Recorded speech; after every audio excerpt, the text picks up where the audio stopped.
কথা হৈছে এই যে আপুনি যেটো ব্যাপক খেলিমেলি হৈছে ব্যাপক শব্দটোক মই সমৰ্থন কৰিব নোৱাৰো মানি নলও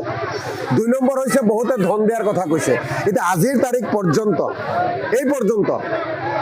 কৰবাত ধন দিয়াটো উপযুক্ত প্ৰমাণ সহকাৰে কৰবাত প্ৰকাশ হৈছে নেকি এবিলাক বিজেপিৰ এটা পলিসি হয় আমাৰ বহু মানুহে প্ৰাৰ্থিত্ব বিচাৰিছিল পোৱা নাই অলপ খুব আছিল অলপ মনত তেওঁলোকৰ কষ্ট পাইছিল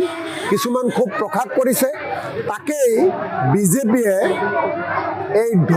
মানে ঢৌটো ৰৌ বনাই পেলাইছে নদীত যে ঢৌ যায়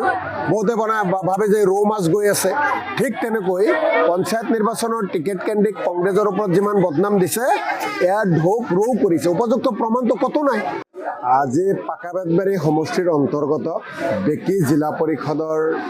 এলেকাৰ গুলিয়াজা গাঁও পঞ্চায়তত আমাৰ এখন নিৰ্বাচনী সভা অনুষ্ঠিত হল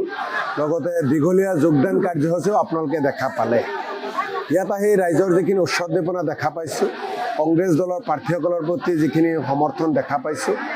মঞ্জুৱাৰা আমাৰ জিলা পৰিষদৰ পদপ্ৰাৰ্থী মঞ্জুৱাৰা খাতুন আৰু আনোৱাৰা খাতুন আমাৰ কাউন্সিলৰৰ পদপ্ৰাৰ্থী গুলিয়াজাৰ জিপি তেওঁলোকৰ প্ৰতি ৰাইজৰ যিমান সমৰ্থন দেখা পাইছোঁ মই আজি নিশ্চিত যে আমাৰ জিলা পৰিষদৰ প্ৰাৰ্থীৰ লগতে কাউন্সিলৰৰ প্ৰাৰ্থীয়ে বিপুল ভোটত জয়লাভ কৰিব যোৱা লোকসভাত বৰদলৈ আজমল ডাঙৰীয়াই যিমান ব্যৱধানত পৰাজয় বৰণ কৰিছিল এইবাৰো জিলা পৰিষদৰ কাউন্সিলৰৰ নিৰ্বাচনত ইউডিএফ দলে তাতকৈ বেছি ব্যৱধানত পৰাজয় বৰণ কৰিব ইয়াৰ ৰাইজক দেখা পাই ৰাইজৰ লগত কথা বাৰ্তা পাতি মই যিখিনি বক্তব্য দিলোঁ সেই সময়খিনি যিখিনি সঁহাৰি লাভ কৰিলোঁ তাৰ পৰা মই নিশ্চিত হৈছোঁ আপুনি কেৱল ওলোটাই দিয়ক হাফিজ ৰফিকুল ইছলাম ডাঙৰীয়াই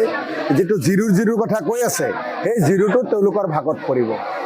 যোৱা লোকসভাত জিৰু পাইছে যোৱা জিলা পৰিষদৰ কথা যদি আপোনালোকে উল্লেখ কৰে যোৱা জিলা পৰিষদত ইউডিএফৰ এজনো প্ৰাৰ্থীতো জয়যুক্ত হোৱা নাছিল গতিকে এইবাৰ বৰপেটা জিলাত জিলা পৰিষদত এজনো প্ৰাৰ্থী জয়যুক্ত হ'ব নোৱাৰে এজনো কাউন্সিলৰ জয়যুক্ত হ'ব নোৱাৰে এই মুহূৰ্তলৈকে যিমান খবৰ আছে গতিকে ইউডিএফে যথেষ্ট বেয়াকৈ এইবাৰ নিৰ্বাচনত পৰাজয় বৰণ কৰিব কাৰণ অসমৰ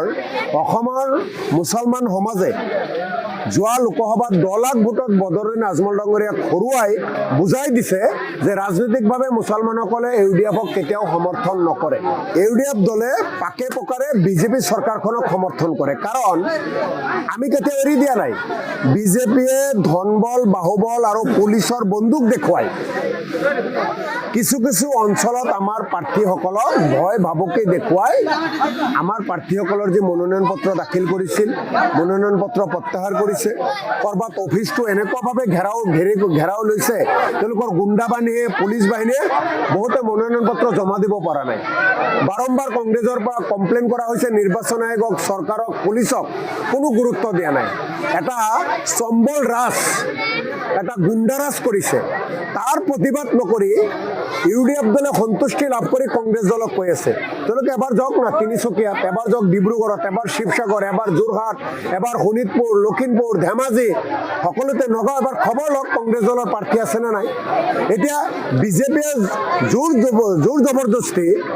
বিজেপিয়ে ধনবল বাহুবল পুলিচ দেখুৱাই যিবিলাক কাম কৰিছে তাক ইউডিএফ দলে সমৰ্থন কৰে নেকি আমি তেওঁলোকক প্ৰশ্ন কৰিছোঁ গতিকে আজিৰ তাৰিখত অসমৰ ৰাজনীতিত ইউডিএফ দল কোনো ফেক্টৰ নহয় আমাৰ যুদ্ধ 2026 চনত হিমন্ত বিশ্ব শৰ্মা আৰু বিজেপিক দিছপুৰৰ পৰা বিদায় দিয়াৰ যুদ্ধ আমি কৰি আছোঁ যিকোনো খবৰৰ বাবে যোগাযোগ কৰক 7099017330 লগতে 7099017110 নম্বৰত